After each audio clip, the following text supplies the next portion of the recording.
Friends, जय माता दी। कैसे हैं आप सब दोस्तों? चैत्र नवरात्र है और ये नवरात्र हमें एक स्त्री के पूरे जीवन चक्र का प्रतिबिंब दिखाते हैं, नवदुर्गा के 9 स्वरूप के दर्शन करवाकर।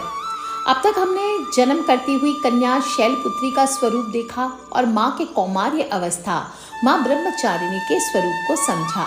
अब आज हम नवरात्र के तीसरे दिन की बात करेंगे, जो विवाह से पूर्व तक चंद्रमा के समान निर्मल चरित्र होता है। एक स्त्री का वह चंद्रघंटा समान है।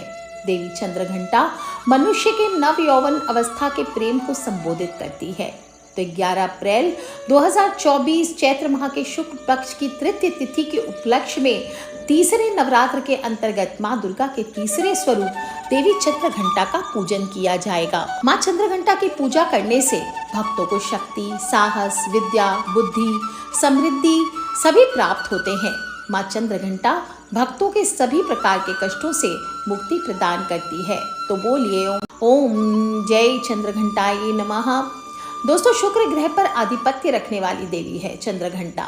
इनका स्वरूप चमकते तारे जैसा है। इनका स्वरूप परम शक्तिशाली, वैभवशाली, कल्याणकारी, शांतिदायक होता है। इनके माथे पर अर्ध चंद्रमा का आकार चिन्हित होता है, जिस कारण इन्हें चंद्रघंटा कहा जाता है। माँ चंद्रघंटा के शरीर का रंग स्वर्ण की तरह चमकीला है और इनके 10 हाथ है, जो कि खड़ग और जिनमें खड़ग, अक्षमाला, धनुष, बाण, कमल, त्रिशूल, तलवार, कमंडल, गदा, शंख, बाण आदि अस्त्र धारण किए हुए हैं। सिंह पर सवार देवी चंद्रघंटा की मुद्रा युद्ध में उद्धत रहने की है। शास्त्रों ने चंद्रघंटा के रूप को युद्ध में डटे योद्धा की भांति ही बताया है और इन्हें वीर रस की देवी कहा गया है। इनके मस्तक पर घंटे के आकार का अर्धचंद्र है, अतः इन्हें हम चंद्रघंटा कहते हैं। दोस्तों, देवी चंद्रघंटा की साधना का संबंध अग्नि तत्व से है। इनकी दिशा दक्षिण पूर्व है और शुक्र प्रधान अग्निकोण की स्वामिनी चंद्रघंटा का संबंध मनुष्य की कुंडली के दूसरे और 7वें घर से है। अतः व्यक्ति के सुख, ऐश्वर्य, संपन्नता, प्रेम, कामनाएं, भोग और सुखी दाम्पत्य जीवन इन्हीं से होते हैं। चंद्रघंटा की साधना सर्वाधिक रूप से उन लोगों के लिए फलित होती है जिनकी आजीविका का संबंध सौंदर्य प्रसाधन, ब्यूटी, कला, अभिनय, नाटक, थिएटर, कंप्यूटर डिजाइनिंग, जो हीरो हीरोइंस हैं, एक्टर्स हैं, मॉडल्स हैं, इन सभी को, कलाकार हैं, इन सभी को इनकी आराधना करनी चाहिए। इनकी साधना से अविवाहितों का शीघ्र विवाह हो जाता है और प्रेम में सफलता मिलती है। धन हो, लग्जरीज हो, गाड़ी बंगला का सुख हो, जो भी आपको चाहिए, मोबाइल, लैपटॉप, महंगे महंगी चीज़ें, लग्जरीज जिनको हम कहते हैं लाइफ में, वो सभी इनकी ही कृपा से प्राप्त होते हैं। कहते हैं कि माँ दुर्गा ने माँ चंद्रघंटा का रूप तब धारण किया था जब दैत्यों का आतंक स्वर्ग पर बढ़ने लगा था। महिषासुर का आतंक और भयंकर युद्ध देवताओं से चल रहा था, क्योंकि महिषासुर देवराज इंद्र का सिंहासन प्राप्त करना चाहता था और स्वर्ग लोक पर अपना आधिपत्य जमाना चाहता था। जब देवताओं और असुरों के बीच लंबे समय तक युद्ध चल रहा था, तब असुरों का स्वामी महिषासुर इसने देवताओं पर विजय प्राप्त कर इंद्र का सिंहासन छीन लिया और खुद स्वर्ग का स्वामी बन बैठा। इसे देखकर सभी देवतागण काफी दुखी हुए और स्वर्ग से निकाले जाने के बाद सभी देवतागण अपनी समस्या को लेकर के त्रिदेव ब्रह्मा, विष्णु, महेश के पास गए। वहां जाकर सभी देवताओं ने असुरों के लिए किए गए अत्याचार और इंद्र, चंद्रमा, सूर्य, वायु और अन्य देवताओं के भी सभी छीने हुए अधिकार के बारे में भगवान को बताया। देवताओं ने भगवान को बताया कि महिषासुर के अत्याचार के कारण स्वर्ग लोक तथा पृथ्वी पर अब विचरण करना असंभव हो गया है। तब यह सुनकर ब्रह्मा, विष्णु और भगवान शिव अत्यंत क्रोधित हो गए। उसी समय तीनों भगवान के मुख से एक ऊर्जा उत्पन्न हुई और देवतागणों के शरीर से निकली हुई ऊर्जा भी उस ऊर्जा से जाकर मिल गई और यह ऊर्जा 10 दिशाओं में व्याप्त होने लगी। उस देवी को अवतरित होने पर सभी देवताओं ने उपहार भी दिए। भगवान शंकर ने अपना त्रिशूल दिया, विष्णु भगवान ने अपना चक्र दिया, इंद्र ने अपना घंटा, वज्र, ऐरावत हाथी दिया, सूर्य ने अपना तेज दिया, तलवार दिया और सिंह प्रदान किया। देवी सभी शस्त्रों को लेकर महिषासुर से युद्ध करने के लिए युद्ध भूमि में उद्यत हुई। उनका यह विशाल रूप देखकर महिषासुर भी भय से कांप उठा और तब महिषासुर ने अपनी सेना को मां चंद्रघंटा पर हमला करने को कहा। तब देवी ने अपने अस्त्र शस्त्र से असुरों की सेनाओं को पल भर में नष्ट कर दिया। इस तरह से मां चंद्रघंटा ने असुरों का वध करके देवताओं को अभय दान देते हुए अंतर्ध्यान हो गई। तो सभी लोगों को मां चंद्रघंटा की उपासना अवश्य करनी चाहिए और इनकी कृपा से ही साधक पराक्रमी और निर्भय हो जाता है। मां चंद्रघंटा प्रेत बाधा से भी रक्षा करती हैं। इनकी आराधना से वीरता निर्भयता के साथ ही सौम्यता एवं विनम्रता का विकास होकर मुख हो, नेत्र हो, संपूर्ण काया हो, इसका भी विकास हो जाता है। मां चंद्रघंटा की उपासना से मनुष्य समस्त सांसारिक कष्टों से मुक्ति पाता है। तो देखते हैं कि क्या करना है आपको। सुबह सुबह उठ करके आप स्नान आदि करके घर को स्वच्छ करके एक गुलाबी कपड़े पर देवी चंद्रघंटा का चित्र स्थापित कर विधिवत पूजन कर सकते हैं, या जहाँ पर आपने चौकी स्थापना की है अगर घर में, वहीं पर बैठ के आप पूजन कर सकते हैं। आपको चंदन चढ़ाना है माँ को। एक कटोरी में चंदन रख लीजिए और बाद में विवाह प्रेम और रिलेशन में सफलता हेतु देवी चंद्रघंटा पर जो चंदन आप चढ़ाएंगे उसको नित्य रूप से नाभि पर लगाना है। आप चाहें तो फॉरहेड पर भी यूज़ कर सकते हैं।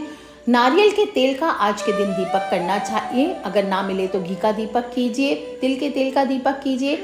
नियम तो यही होता है कि नारियल के तेल का आज के दिन दीपक किया जाता है। गुलाब की अगरबत्ती कीजिए, थोड़ा सा गुलाल चढ़ाइए और माँ को इत्र अवश्य चढ़ाइए। अगर विवाह वगैरह में समस्याएं आ रही है तो शीघ्र विवाह हेतु माँ चंद्रघंटा पर इत्र चढ़ाकर रोज गले की लकीरों पर और नाभि में आपको लगाना चाहिए। गुलाब या गुलाबी फूल चढ़ाइए। चावल की खीर का भोग लगाइए। जो लोग फलाहार नहीं कर रहे हैं वो लोग माँ को दूध, दही, घी, शहद, फल, मिठाई, हलवा, पूरी, खीर, सब्जी, दाल ये भी भोग लगा सकते हैं और इसे प्रसाद के रूप में ले सकते हैं। कमलगट्टे की या स्फटिक की माला से आप 108 बार ओम चंद्रघंटाय दिव्यै नमः, ओम चंद्रघंटाय दिव्यै नमः या ओम रीम श्रीम क्लीम ऐं चंद्रघंटाय नमः, ओम रीम श्रीम क्लीम ऐं चंद्रघंटाय नमः, या फिर या देवी सर्वभूतेषु मां चंद्रघंटा रूपेण संस्थिता नमस्तस्यै नमस्तस्यै नमस्तस्यै नमो नमः, या देवी सर्वभूतेषु मां चंद्रघंटा रूपेण संस्थिता नमस्तस्यै नमस्तस्यै नमस्तस्यै नमो नमः। इस मंत्र का जाप करें। किसी भी कन्या को आपको थोड़ा सा भोग खिला करके या फिर किसी भी सुहागिन स्त्री को भोग खिलाने के बाद ही आपको प्रसाद ग्रहण करना चाहिए। जो सफ़ेद चंदन आपने चढ़ाया है उससे आप उपाय कर सकते हैं।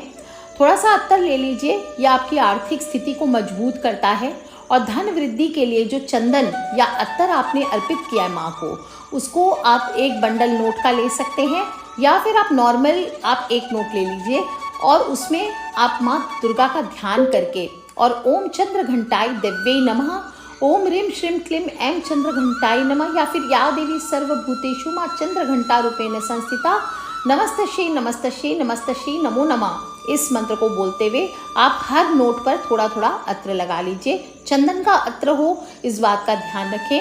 कोई भी पूजा की दुकान में भी मिल जाएगा, ज़रूरी नहीं है कि अभिमंत्रित अत्र ही हो, कोई भी अत्र आप लेकर के लगा सकते हैं। और या फिर अगर अत्र नहीं है आपके पास या आपके पास पॉसिबल नहीं है कि अभी आप अत्र लेकर के आएँ, तो आप सफ़ेद चंदन भी लगा सकते हैं। थोड़ा थोड़ा सा नोट पर लगाते जाइए और फिर जब ये सूख जाए तो इसको आपको पर्स में रख लेना है, अपने घर की तिजोरी में रख लेना है और उसी चंदन से या चंदन के इत्र से एक स्वस्तिक आपको अपने घर की तिजोरी पर बनाना है। दोस्तों आप ध्यान रखें, ये जो नोट पे अगर आप सिंगल नोट पे लगा रहे हैं तो इसको इमरजेंसी में ही खर्च करना है। आपको इस नोट को कोशिश करना है कि ये जो नोट है ये आपके पर्स में बरकरार रहे। नोट कोई भी हो सकता है, 1 रुपये का, 2 रुपये का, 5 रुपये का, 10 रुपये का, जो भी नोट आपके पास छोटा से छोटा नोट हो, 20 रुपये का, 50 रुपये का, 100 रुपये का, जिसमें आपकी इच्छा हो आप उसमें लगा करके रखिए। आप देखेंगे आपके धन की समस्या माँ चंद्रघंटा देवी हमेशा के लिए ख़त्म कर देगी। आपके जीवन में बरकत नहीं हो रही है, पर्स बार बार खाली हो जाती है, पॉकेट खाली हो जाती है, तो माँ अवश्य रक्षा करेंगी। बस पूर्ण विश्वास के साथ आपको चंदन की उत्र या चंदन लेकर के आपको ये उपाय करना है।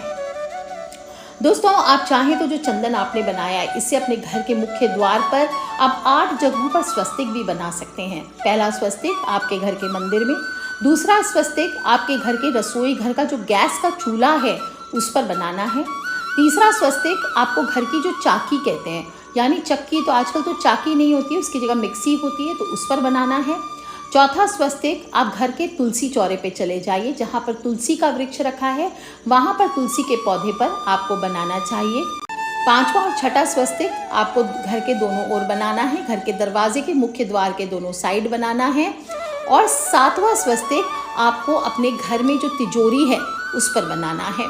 आठवां स्वस्तिक आप चाहें तो अगर तिजोरी नहीं है आपके पास तो जहाँ पर आप पैसे रखते हैं वहाँ पर भी बना लेना है। और आठवां स्वस्तिक आपको ऊपर की ओर बनाना है, जो आपके घर का ब्रह्म स्थान है यानी बीच का स्थान है उसके ठीक ऊपर आप देखिए जो भी जगह हो, अगर पॉसिबल हो तो वहाँ पर बनाएं, धरती पर नहीं बनाएं, या उसके हाथ सामने में बाएं हाथ की दीवार पर आप बना सकते हैं।